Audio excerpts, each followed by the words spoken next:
அன்பார்ந்த மிதுன ராசி நேயர்களே, மிதுன ராசிக்கு 2ஆம் வீட்டில் சூரியன். 2ஆம் வீடு என்பது கண் சம்பந்தப்பட்ட விஷயம். ஏற்கனவே 10ல் ராகு இருக்கிறார். அயராது உழைத்துக் கொண்டிருக்கும் உங்களுக்கு தற்போது 3ஆம் அதிபதி சூரியன் 2ஆம் வீட்டில் பிரவேசிக்கிறார். இந்த சமயத்தில் கண் சம்பந்தமான தொந்தரவுகள் உங்களுக்கு வரலாம். கண்ணில் கட்டி ஏற்படுவது, பார்வை குறைபாடு போன்றவை ஏற்படலாம். அதில் மட்டும்தான் நீங்கள் கவனமாக இருக்க வேண்டும். மற்றபடி தொழில், உத்தியோகம் போன்றவை சிறப்பாக அமையும். புதியதாக ஏதேனும் வீடு கட்டுவதற்கு திட்டம் போட்டிருந்தால் அதுவும் நல்லபடியாக முடிவதற்கான வாய்ப்புகள் உண்டு.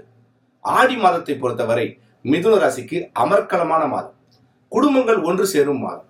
உங்களுடைய தூரத்து சொந்தங்கள் கூட உங்களிடத்தில் நெருங்கி வந்து பேசுவதற்கான வாய்ப்புகள் உண்டு. நண்பர்களிடத்தில் கொஞ்சம் ஜாக்கிரதையாக இருங்கள். காரணம் என்ன? 4ஆம் வீட்டில் கேது. மிகவும் நெருங்கிய நண்பர் கூட தற்போது பகைவராக வாய்ப்பு உண்டு.